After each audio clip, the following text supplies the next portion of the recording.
Morning. I want to show you today how to do the Springfield block. And I think you're going to find this one pretty simple, pretty straightforward. One thing I want to point out from your cutting sheet is down here on your background, you are going to cut 5 4.5-inch squares.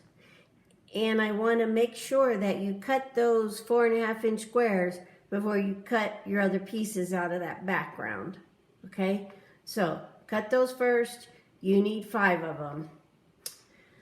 So here I have my one of my 4.5-inch squares, and what I've done is taken a pencil and drew a line down the middle of that, and then I stitched 1/4 inch on each side of that line. And it has one of my colors on the back side. So I'm going to take my ruler now, and I'm going to put it right there on my line that I drew, and it's in between those 2/4 inches, and then I'm going to go ahead and cut that apart. So you're going to do this to each one of these, but I'm just going to show you one of them. So I'm going over here to my iron, I-R-O-N, in case you couldn't understand what I said. And we're going to go ahead and press that. Press that open. He's nice. He's good. You're going to do that with both of them. And then we're going to trim this square up right now to 4.5 inches. And when you're trimming it up, I want you to pay attention to where you're trimming. I don't want you to just go, okay, 4.5. I want you to take that diagonal line on your square up ruler and make sure that you put that on the diagonal line that you just sewed and pressed open. And if you don't do that, you're going to possibly have a 4-inch square, and you're going to cut up your corners or something like that, so it'll look a little not right. So take that baby, spin him around, and then I'm going to square it up again, continuing in the other direction. I want it to be 4 inches. And again, I have that line on the seam. Okay, getting him to 4 inches. And he's pretty close, but I'll give it one more little square. Okay. So now you're going to do that with both of those pieces. I guess I better do the other one to show you. And I want you in the book to pay attention to your pressing instructions, because you are going to press them differently. They're both not going to get pressed the same.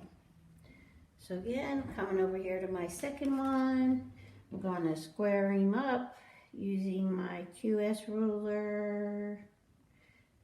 Okay, bringing them down, and I'm just going to pretend that I cut this at 4 inches so I can go on.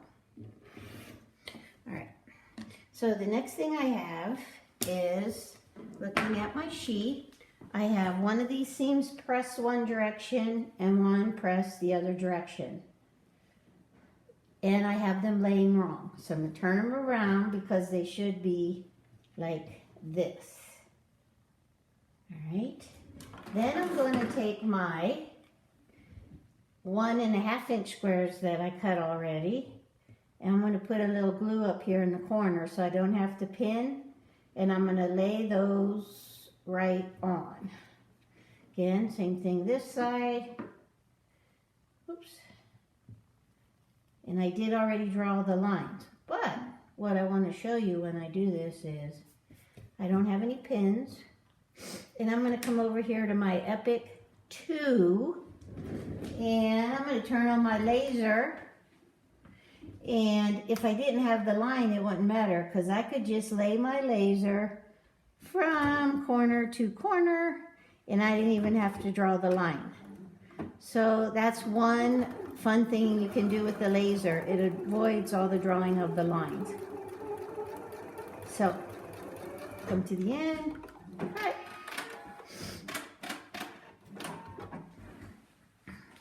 Going to trim 1/4 inch on the side of the line. And remember, this time you sewed on the line, not beside it.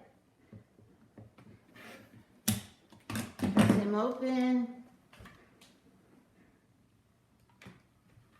And there you go. I have the V. So you're going to repeat this for each one of the colors. And I already have these 4 sewn together. So you're going to do the same thing. And then you're going to roll these over. Lock your seams in because they are facing opposite. Do your 1/4 inch. Open it up. And then sew it to your last one. So that's it for this time. And I'll see you online or at the store. Ciao.